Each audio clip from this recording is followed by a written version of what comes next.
Chapter 36. Neville's Cadillac Seville screeched to a halt outside an old iron fence on a deserted street. Nydia exhaled loudly in the back seat. Jesus! Sierra caught her eye in the rear view. You all right? I will be. She patted Uncle Neville's shoulder with a shaking hand. It's really nice to meet you, sir. You drive like a wild maniac, and I respect that. The pleasure's all mine, Neville said. They were at the highest point of Manhattan, not far from the river, in a little corner tucked away behind the West Side Highway. Beyond the fence, a dirt trail led into the darkness. A heavy chain hugged the two elaborately crafted sides of the gate together. How are we going to get through that chain? Sierra said. Neville smirked. Oh, I'll handle that. What if a guard comes? Then I'll handle that too. Sierra, Nydia said. I like your godfather. Let's do this. Neville retrieved an axe with a long wooden handle from the trunk, and Nydia and Sierra watched as he demolished the chain with 5 swift chops. The gate swung open with a high-pitched whine. Ladies, Neville said, bowing slightly, I would join you in there, but I have a feeling I'll be more use keeping things on the level out here. I'm no good with the kind of baddies y'all probably about to deal with. You know? Sierra stammered. Neville winked. Don't forget that your grandpa and I were good friends back in the day. You're not a Shadowshaper, are you? Nah, I had his back through some bad situations, though. I've seen enough to know what's what when there's some woo-woo mess going down. I'll stick to the human side of being a badass, thank you very much. Wow, Sierra said. Oh, and here. He handed her the axe. Take this. Uncle Neville, I really don't think I know, but take it anyway. You don't know what you're going to find in there, and I'll feel better if you're armed. Won't you? Don't you worry about Uncle Neville. He dapped Sierra, blew a kiss at Nydia, and then posted up by the gate. Sierra looked at Nydia. You ready? Is your godfather married? Nydia, focus. We doing this or what? Yes, I'm here. Sierra heaved the axe onto her shoulder, and they started up the path into the shadows. What's your plan? Nydia asked. Plan? Sierra, you asked me to help you reach out to some of the most corrupt, powerful phantoms in the known universe. I brought you here to their nasty lair because I like you, and I want you to nail Wick for what he's done to your family. You do have a plan, don't you? Just show me where they are, Sierra said. I'll do the rest. She hoped she sounded more confident than she felt. Nydia shook her head. Come on. Up ahead, a building towered over them. Steeples stretched up to the moonlit night, and Sierra could make out the gnarly silhouettes of gargoyles jutting out to either side. The place was a convent way back when, Nydia said. Then it was a mental hospital for a hot second in the 70s, then a crack house. Now it's abandoned. City doesn't know what to do with the property, I guess. Charming. Everything in my research points to this spot as the Sorrows' nesting ground and center of power. They reached the top of the hill. Graffiti covered the elaborate wooden doorway of the old cathedral. The statues on either side had their faces scratched off and hands removed. A mountain of trash lay scattered along the steps. Come on, Nydia said. I think the churchyard is around back. They followed a smaller dirt path around the side of the chapel, past the charred remains of a motorcycle. How do you even research something like that? Sierra asked. Where an ancient gang of spirits hangs out, I mean. A lot of it's oral histories, the ones most scholars ignore, tying together urban lore, gossip around the way, and historical documents.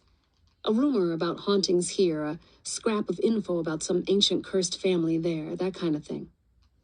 Sounds kind of odd. Sierra stopped in her tracks. Up ahead, the path led to a foot-high stone wall. Beyond it, drooping willow trees presided like mourning gods over a tiny churchyard. Golden light poured out of a circle of pine trees at the far end. Whoa, she said. Nydia blinked. I didn't think. Wow. The golden haze illuminated the edges of the willows and a decapitated angel statue. It sent long, trembling shadows reaching toward Sierra and Nydia. A few moments passed. "You ready?" Nydia whispered. Sierra nodded. "Let's do this then." "No," Sierra said. I gotta handle this on my own." "Sierra, I know you think I'm crazy. I know it's suicide. I get it. But you gotta let me do this my way, Nydia. You brought me this far, and I appreciate it. Believe me, I do. But I don't even know you that well. I can't go getting you killed, too." Nydia shook her head. "I don't like it, Sierra. I know they always say that kind of crap in movies and it all works out okay, but this isn't that. You can't do this alone." "I know," Sierra said. "And I'm not alone."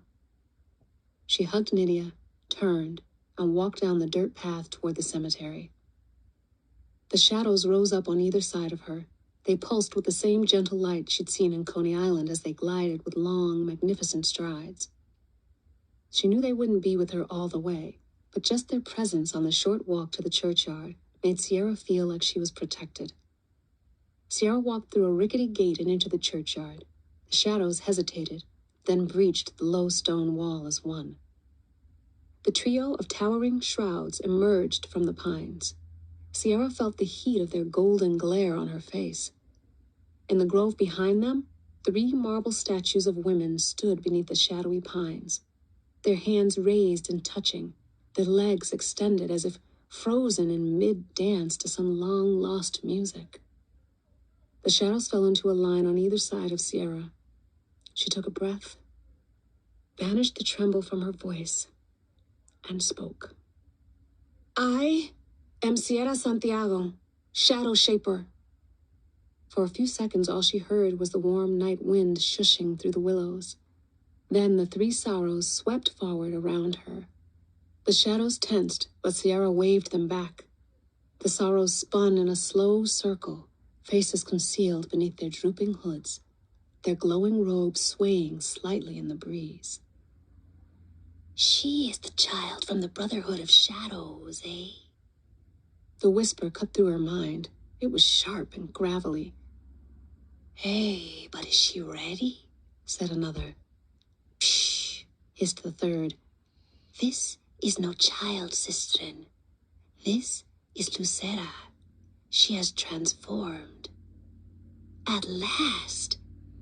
Hey, but is she ready? She will be soon." "Enough," Sierra yelled. "I've come for information, not to be glared at and spoken about like I'm not even here. Tell me where Jonathan Wick is." The sorrows stopped spinning, and the 3 voices spoke as one. "He has been watching all along." Sierra rolled her eyes. "What does that mean?" "He has been watching all along." "I don't have time for these riddles, y'all. Just tell me where he is, how I can destroy him." "Wick cannot be brought down. He is too powerful now." "No," Sierra said. "I don't believe you." "We are no longer concerned with Wick. He has failed us." "Meanwhile, he'll destroy everything I love." "No concern of ours." Sierra stomped her foot. "You made him what he is. You bear the responsibility." "It is you we are concerned with now." "What? Why?" One of the sorrows stepped forward. "Our destinies are entwined, Lucera. Our futures and pasts. We will soon be one, as we have always been. And on that day, the Sisterhood of Sorrows will attain its ultimate power. It has been prophesied, child. We strengthened Wick so that he could infiltrate your shadow fellowship and take on the role of the Lucera. Or Lucero in his case," one of the other sorrows added. "He seemed worthy of such a task, but to complete it he had to track down the current holder of that position, which he failed to do, as you know. We gave him a year. The year has run out. Instead of finding Lucera, Wick became drunk with the power of binding magic. His ego was so wounded when the Shadowshapers didn't embrace him as their leader. His vision became clouded. He began destroying them in the quest to save their legacy, and still he failed.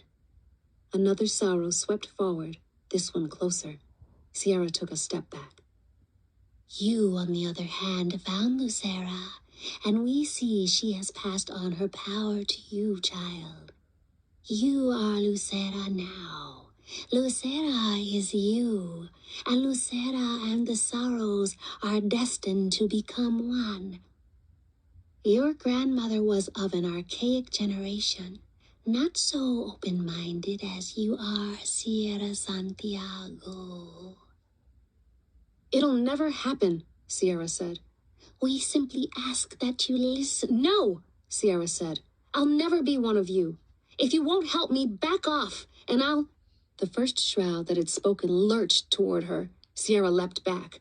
Who is this fool who thinks she can address the Sisterhood of Sorrows with such audacity? The Sorrow's shrill voice cut like a rusty knife. Back, Septima! Another voice howled. Do not touch her! The child is stained! Stained? What are you? Is that why you send others to do your dirty work for you? You won't touch us normal people? You are impure. The three voices whispered together. Just like your grandmother. We thought if you were willing to hear us out, to purify yourself, you could one day be amongst us. Sierra shook her head. Never. And in exchange, we would give you the information you desire. You send this madman to destroy my family, my friends, and then you demand I join your stupid club or you won't tell me where Wick is? The Sorrow stood perfectly still, staring at her. Go to hell, Sierra said. I'll find Wick myself. She turned and stomped out of the churchyard, shadows swarming in her wake. What happened? Nydia asked. They said he's been watching all along, Sierra said. That's all they tell me. So he's got a camera on you? He's got a spy? What? Sierra shook her head. I don't know, but I'm done with this crap. Give me the axe. What? Sierra, you can't... Sierra took the axe from Nydia and marched back down the path into the churchyard. The shadows swooped along with her and fell into formation at the gate. You have returned, little Lucera, the Sorrow said. Sierra stormed directly into their midst, watching with satisfaction as they swerved out of her way. Where are you going, little Lucera? She made a beeline for the pine grove. Little Lucera, the Sorrows howled. Do not go in there. No more riddles, Sierra shouted. She swung the axe in a wide arc and smashed it against the first dancing woman's statue. It clanged against the marble with a satisfying crack, carving a chunk out of the figure's swirling robe. Lucera! The Sorrows billowed around her. Stop this! She's mad! Do not corrupt the Queen Phantoms with your filth. Where is Wick? She swung again, taking a sizable chunk of the next statue's hand. Stop this! No! Sierra raised the axe over her head. More!